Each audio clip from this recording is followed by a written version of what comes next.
नमस्कार दोस्तों, आज मैं आपके लिए मैनेजमेंट कंसल्टिंग के कुछ नियम लेकर आया हूं। आपको बिजनेस के अंदर लोगों को मैनेज कैसे करना है, मैनेजमेंट को चलाना कैसे। अडानी, अंबानी, टाटास, बिरलास, जो बड़े बड़े कंपनीज के सीईओज होते हैं, अगर कोई 500 करोड़ का भी धंधा चला रहा है ना, तो उसको ये सारे मैनेजमेंट के नियम पता है, तभी वो 500 करोड़ की कंपनी चला पा रहा है।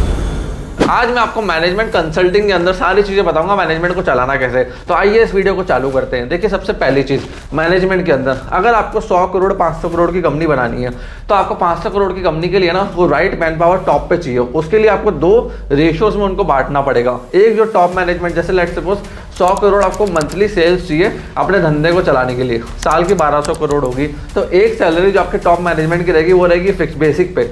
दूसरा रहेगा उसका इंसेंटिव एंड परफॉर्मेंस बोनस, महीने के 100 करोड़ लाने के लिए, साल का 1200 करोड़ लाने के लिए। टॉप मैनेजमेंट ऐसे ही चलता है, इस चीज़ का ध्यान रखना। बड़ी बड़ी कंपनी राइट हैंड रखते हैं जो इंसेंटिव बेसिस पे होते हैं। बेसिक पे भी उनका अच्छा होता है, इंसेंटिव बहुत बढ़िया होता है 1200 करोड़ लाने के लिए। उसको कैलकुलेट करते करते कितना टर्नओवर चाहिए, सारे एक्सपेंसेस धंधे के जोड़ लेते हैं, रेंट, इलेक्ट्रिसिटी, एम्प्लॉय कॉस्ट, सब कुछ।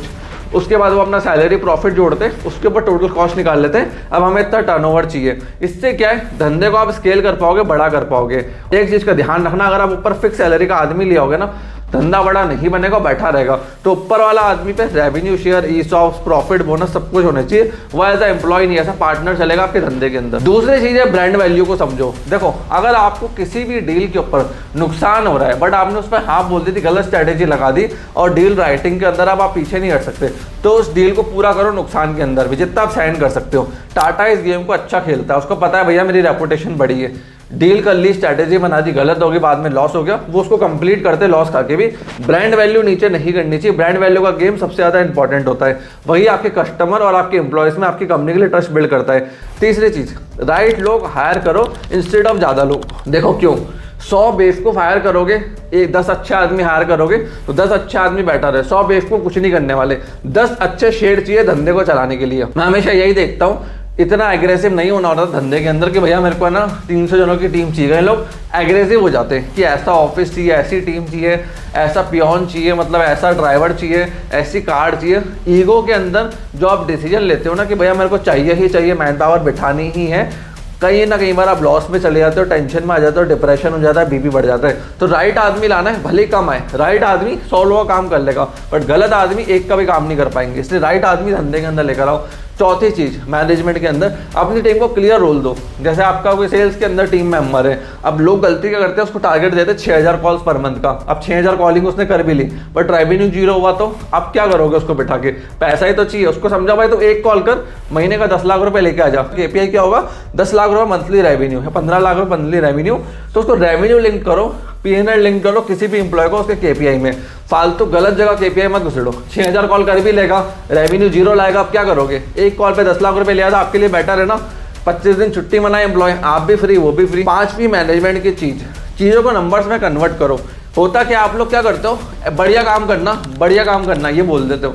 नंबर्स लेकर आओ, हर चीज़ में नंबर्स जोड़ दो। जहाँ नंबर्स हैं, जहाँ ट्रैकेबल है, वो चीज़ ग्रो हो जाती है। जो चीज़ ट्रैकेबल नहीं है, नंबर्स ड्रिवन नहीं है, वो ग्रोथ नहीं हो पाती है। इलॉन मस्क, मुकेश अंबानी, बड़े बड़े सीईओज है ना, जो कंपनी चलाते हैं, या फाउंडर्स है, चेयरमैन से, वो अपनी टीम को नंबर्स देते हैं। चाहे सर्विस हो, चाहे सेल्स हो, चाहे इनोवेशन हो, उसको नंबर लिंक करते हैं। नंबर लिंक से मालूम पड़ता है परफॉर्मेंस कितनी आ रही है। विदाउट नंबर्स परफॉर्मेंस का मालूम नहीं पड़ता है। बिजनेस इमोशंस पे फिर घूमता रहेगा, नंबर से बिजनेस चलते हैं, इस चीज़ को समझो। तो अगर आपको इमोशनली बिजनेस को नहीं घुमाना, नंबर से ग्रो करना है, तो हर चीज़ को नंबर ड्रिवन कर दो अपने धंधे के अंदर। 6 स्ट्रैटेजी जो मैनेजमेंट कंसल्टिंग की मैं आपको बता रहा हूँ। बहुत लोग गलती क्या करते हैं, भैया मैं स्केल कर रहा था 10-20 करोड़ तक, अब मुझे 100 करोड़ तक जाना है।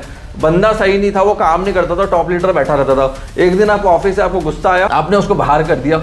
नेक्स्ट डे ऑफिस के अंदर चॉइस फैल गया, क्योंकि उसके पास बहुत सारा डेटा था, एसओपी थी, प्रोसेस थी, ऑफिस संभला नहीं। आप 20 करोड़ से 1 करोड़ पर आ गए, जहां आपको 100 करोड़ जाना था। आपको अब करना क्या बैठ के, आपको जो आपका लीडर है ना, उसकी डेली अथॉरिटी 1% फायर कर दो। 100% उसकी अथॉरिटी है, डेली 1% कम करो। 100 दिन में वो 0 हो जाएगा, उसका अल्टरनेटिव रेडी करो, उसको डेली 1% ऐड करना चालू करो। समझ गए?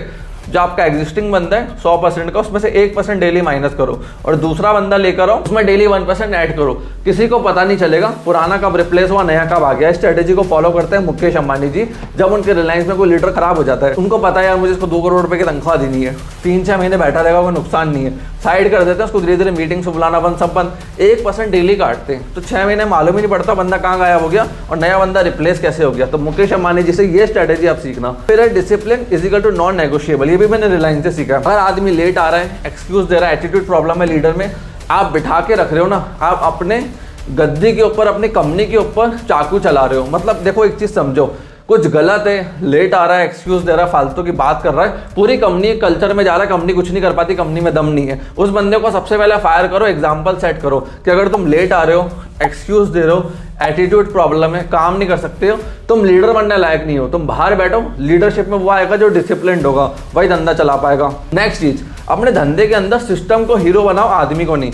रिलायंस में आप एक चीज बता दो, 150 से ज़्यादा सीईओज हैं, ऑपरेशन हेड्स हैं, किसके नाम को आप पर्सनली जानते हो? आप रिलायंस का अगर नेट यूज़ कर रहे हो तो क्या पर्सनली सीईओ से बात करते हो? नहीं।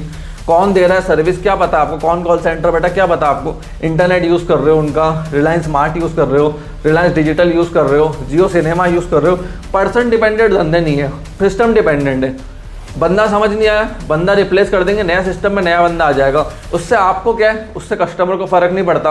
अब क्या, जब पर्सन डिपेंडेंट जो धंधे होते हैं ना, जैसी पर्सन हिला कंपनी हिली। तो अंबानी, टाटास, बिरलास या जो लोग भी स्केल कर रहे हैं 500-1000 करोड़ तक, उस सिस्टम को हीरो बनाते हैं, ना कि किसी आदमी को। कंपनी को हीरो बनाओ, इस चीज़ का ध्यान रखना। अगर आप ढेर सारे कॉमेंट्स करेंगे, नीचे लिखेंगे मैनेजमेंट कंसल्टिंग के बारे में बार, तो मैं डेफिनेटली एक सीरीज लॉन्च कर दूंगा इस चैनल के ऊपर रिगार्डिंग मैनेजमेंट कंसल्टिंग, ताकि आप लोगों तक फ्री के अंदर ऐसी वैल्यूएबल इंफॉर्मेशन पहुंचे और आप भी अपने बिजनेस एंड लाइफ को बहुत अच्छे से स्मूथली रन कर पाए, ग्रो कर पाए और एक लीडर की तरह मार्केट में उतर पाए।